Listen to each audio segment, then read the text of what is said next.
You are 37 and you have $340,000 in liquid capital. Your rent for the last 10 years has been $680 a month.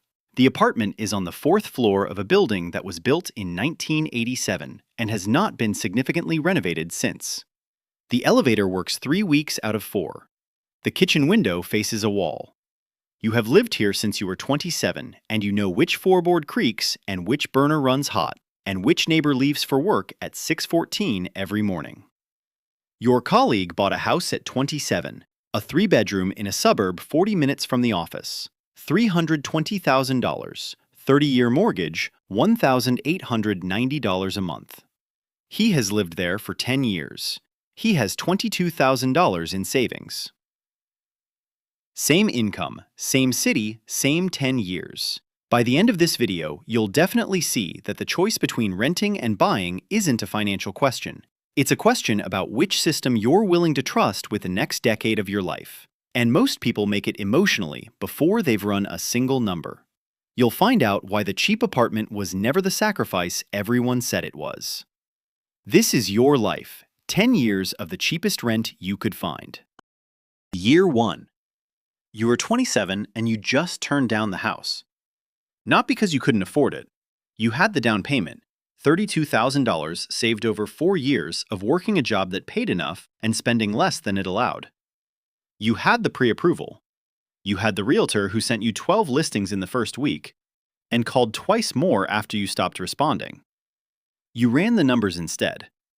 The house would cost $1,890 a month in mortgage payments, plus $380 in property taxes, plus $140 in insurance, plus the average annual maintenance cost of a house this age in this region, which you researched and found to be between 1% and 2% of purchase price per year. Call it $3,500 annually, $291 a month. Total true monthly cost of the house? $2,701. The apartment costs $680 a month. The difference is $2,021 every month that you can redirect somewhere else. You sign the lease on a Tuesday.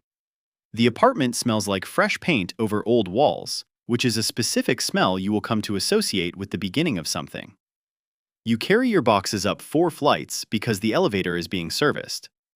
You set up the kitchen first, then the desk, then the bed. That night, you open a brokerage account and set up an automatic transfer of $1,200 a month. The remaining $821 difference between the rent and the house cost goes into a high-yield savings account for liquidity. You write both numbers on the first page of a yellow legal pad you bought at the pharmacy for $1.19 on the way home from signing the lease. You do not write anything sentimental. Just the numbers, just the date, just the direction. The first rule: the cheap apartment is not a consolation prize. It is a capital allocation decision that most people never make because they're too busy imagining the house to run the math on the apartment. Year 2.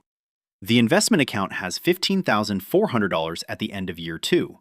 Not because the market was generous. It was average. Some months negative, the kind of performance that tests whether you sell when it drops or hold because you read the numbers before you started and the numbers said hold. You held. Your colleague with the house had an unexpected repair in month 8. The HVAC system, $4,200, paid from savings that took him 14 months to rebuild. You had no repairs. You called the landlord twice in 2 years, once for the heating in January, once for the water pressure in the bathroom.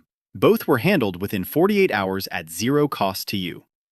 You drive past his neighborhood on a Saturday in October. The leaves are turning and the houses sit behind their lawns in the specific way that makes the idea of ownership feel warm and permanent. You sit in your car at a stop sign for slightly longer than you need to. You feel something that isn't quite envy. It's more like the acknowledgement that the thing has a genuine appeal that the spreadsheet doesn't capture. You drive home. You check the investment account. You hold. Your phone shows 31 unread messages. Your mother asks when you're going to stop renting. You say you'll call her back. You call her back on Wednesday. She asks again. You say you're working on something. She says the market is good right now. You say you know. You tap the pen against the legal pad. Twice, slow, then stop. And then you add this month's numbers to the running total on page 3. The second rule. Year 2 is when the social pressure peaks. Everyone has an opinion about your rent. Nobody has an opinion about your investment account because nobody knows it exists. Year 3. The investment account crosses $30,000 and something shifts. Not in the numbers, in how you relate to the numbers. At $15,000, the account felt like savings with a different label. At $30,000, it begins to feel like a position, something with mass, something that generates its own small momentum in the form of dividends that arrive quarterly and get immediately reinvested without ceremony. You also begin to understand something about the house your colleague bought. He has been paying $1,890 a month for 3 years, $68,040 total. Of that, approximately $51,000 has gone to interest, taxes, and insurance. Approximately $17,000 has reduced his principal. His equity, assuming the house value has been flat, which it hasn't, it's up about 4%, adding $12,800, is roughly $29,800 in real equity after 3 years of $1,890 monthly payments. Your investment account, $30,000, built on $1,200 a month. The numbers are nearly identical in outcome, and you spent $25,620 less to get there. This is also the level where the real estate question becomes more complex, because property as an investment vehicle is genuinely powerful when you understand how to use it structurally rather than emotionally. I already broke down exactly how that works, from the first $87,000 property to a $10 million portfolio, in the video appearing right now. The psychology of when to buy, what to buy, and how to use equity as a tool, it's all there. But for now, let's look at what happens in year 4, when the gap between your path and your colleague's path starts to become visible to both of you. The third rule. At year 3, the math stops being theoretical and starts being historical. History is harder to argue with than projections. Year 4. You move apartments, not to a house, to a slightly better, cheap apartment. $780 a month, same building type, different neighborhood, 10 minutes closer to the office. The move costs you $1,400, including movers and the overlap month. You update the legal pad.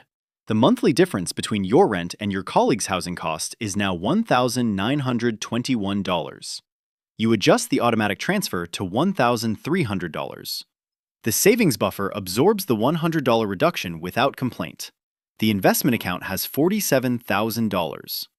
Your colleague refinances his mortgage. Rates dropped and he saves $140 a month, which he celebrates at a dinner you attend. You congratulate him. The $140 a month saved over the remaining 26 years of his loan will save him approximately $43,680 in payments. You do not say this at dinner. You drink the wine and talk about other things. On the drive home, your partner, you've been together 2 years now, asks when you think you'll buy. You say when the math says it makes more sense than the alternative. She asks what the math currently says. You pull up the account on your phone at a red light. She looks at the number. She is quiet for a moment. She says, "I didn't know it was that much." You say, "Most people don't." She asks if you're happy in the apartment. You say yes. She says she is too. You say good. You drive the rest of the way home without the radio on. The fourth rule. Year 4 is when the people closest to you start to understand that the apartment was never the point. Year 5. The investment account has $68,000 at the midpoint. You also have $31,000 in the high-yield savings account, the liquidity buffer that you've been building alongside the investments. The fund that means a $4,200 HVAC repair would be an inconvenience rather than a crisis. Your colleague's house has appreciated 22% since he bought it, from $320,000 to $390,400. His equity, accounting for principal paid down over 5 years and the appreciation, is approximately $89,000. This is real and significant. You acknowledge this with genuine respect rather than defensive dismissal. Your total liquid position, $99,000. His accessible equity, $89,000, locked in an illiquid asset that requires either a sale or a HELOC to access. The comparison is not about who won. Both paths have produced real wealth at year 5. The question is what each person can do with what they have. You can deploy $99,000 into an opportunity tomorrow morning. He needs 30 to 60 days minimum and a new debt instrument to access his. You go to dinner with your colleague and his wife on a Saturday. The dinner is at their house. Backyard, string lights, kids running across the lawn. You sit on the deck with a beer and you feel the warmth of it clearly and honestly. The house is good. The life in the house is good. The decision that made the house possible was good for him. You drive home at 11 p.m. Your apartment is quiet and exactly the way you left it. You sit at the desk for a moment before bed. You open the legal pad. The numbers are still pointing in the right direction. The 5th rule. At year 5, both paths have produced something real. What separates them is liquidity, flexibility, and what each person can do next. Year 7. You get married. The wedding is small. 34 people, a restaurant you rented for the evening, $8,400 total, paid in cash from the liquidity account which you rebuild over the following 4 months, without structural disruption to the investment schedule. You and your partner discuss the house question properly for the first time. Not emotionally, not socially, but with the legal pad on the kitchen table and both of you looking at the numbers together. She has been investing $600 a month since year 5 of her own career. Combined liquid position, $198,000. You run the house scenario. A property in the neighborhood you want costs $480,000. Down payment at 20% to avoid PMI, $96,000. Remaining liquid after down payment, $102,000. Monthly mortgage at current rates, $2,100. True monthly cost including taxes, insurance, maintenance estimate, $2,890. Your current combined rent, $1,560 for the apartment you moved to together 18 months ago. Monthly difference, $1,330 less than the house. You sit with the numbers for a long time. Then she asks the question that matters. What do we want the next 10 years to look like? You don't answer from the legal pad. You answer from the part of the conversation that the numbers can't reach. The backyard, the permanence, the specific weight of keys on a plain metal ring that belong to something that is entirely yours. You decide to keep renting for 3 more years while the investment account reaches the threshold where the decision becomes truly free rather than structurally constrained. She says, 3 more years. You say, then we choose without the math forcing the answer. She says that's the first time you've said something about money that doesn't sound like a spreadsheet. You write it on the legal pad anyway. The 6th rule. The house question is never only a financial question, but it should be a financial question first, before it's anything else. Year 10. You are 37 and you have $340,000 in liquid capital. The investment account, $198,000. The high-yield savings, $67,000. A small brokerage position in REITs you opened at year 6, $41,000. A joint account with your partner that holds the house fund, $34,000. Your colleague has equity in his house of approximately $167,000. Appreciation plus principal paid over 10 years. He also has $22,000 in savings. His net worth, including house equity, is $189,000. Your liquid net worth, $340,000. The house your colleague bought for $320,000 is now worth $462,000. If he sold today, after agent fees and capital gains consideration, he would walk away with approximately $127,000 after paying off the remaining mortgage, plus his $22,000 savings. Total accessible capital, $149,000. You are sitting at the kitchen table of the apartment that costs $780 a month. The elevator still works 3 weeks out of 4. The kitchen window still faces a wall. The floorboard still creaks in the same place it always has. Next month, you are buying a house.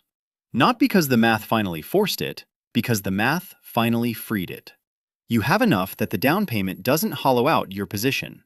You have enough that the monthly cost is a choice rather than a constraint. You have enough that the keys on the plain metal ring will feel like a rival rather than obligation. Your partner is asleep.